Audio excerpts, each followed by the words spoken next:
Assalamualaikum, kaifahalukum siswa-siswi SMKS Bifahmidin. Semoga tetap sehat dan hamasah belajarnya. Bil awali, bismillahirrahmanirrahim. Hari ini kita akan membahas tentang fungsi hadis terhadap Al-Quran. Semoga nantinya kalian dapat menganalisis dan memahami materi hari ini. Nah, sebelumnya silahkan absen di kolom komentar. Fungsi hadis terhadap Al-Quran dapat dikelompokkan menjadi 4, yakni yang pertama bayan at-tafsir, menjelaskan isi Al-Quran. 2. Bayan at-takrir, memperkuat isi Al-Quran. 3. Bayan an-nas, mengganti ketentuan terdahulu. Dan yang keempat, bayan at-tashri', memberi kepastian hukum Islam yang tidak ada di Al-Quran. Toib akan ibu jelaskan satu persatu melalui contohnya. Yang pertama bayan at-tafsir, yakni hadis berfungsi sebagai penjelas ayat Al-Quran yang masih bersifat umum.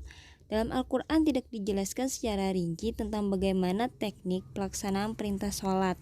Salah satu ayat tersebut adalah firman Allah yang berbunyi wa aqimus sholata wa atuz zakata warka'u ma'arraki'in, yang artinya adalah laksanakan sholat, tunaikanlah zakat, dan rukuklah beserta orang yang ruku.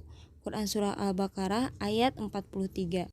Untuk menjelaskan perintah sholat tersebut, maka keluarlah sebuah hadis yang berbunyi Sholu kama wa'atyumuni usolli, sholatlah sebagaimana engkau melihat aku sholat.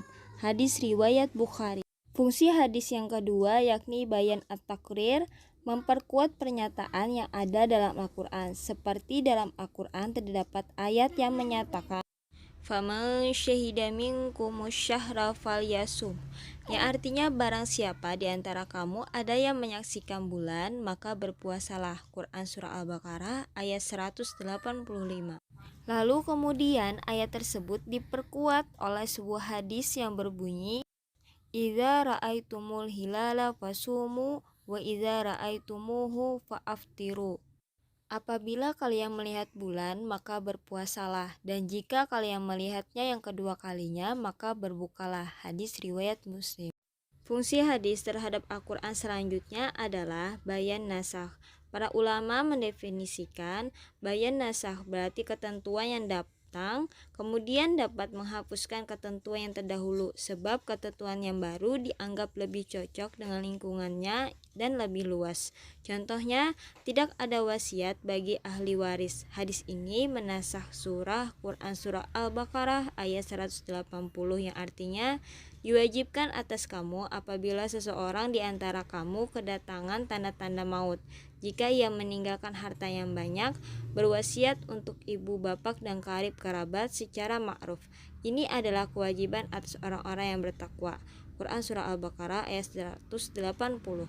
Untuk fungsi hadis sebagai bayan nasakh ini ada perdebatan di kalangan ulama. Ada juga yang berpendapat bayan nasakh bukanlah fungsi hadis. Fungsi hadis terhadap Al-Quran yang terakhir yakni bayan at-tashri', memberi kepastian hukum Islam yang tidak ada di Al-Quran. Misalnya, hadis yang berbicara tentang penetapan haramnya mengumpulkan wanita bersaudara untuk menjadi istri, dan hukum tentang waris bagi seorang anak. Contoh lainnya adalah hadis berikut, nah Rasulullah SAW an kulli dzinabi minas siba. Rasulullah SAW melarang memakan daging binatang buas yang mempunyai taring. Hadis riwayat Muslim dari Ibnu Abbas. Untuk mengetahui tingkat pemahaman kalian tentang fungsi hadis terhadap Al-Quran, kerjakanlah evaluasi berikut dengan baik dan benar.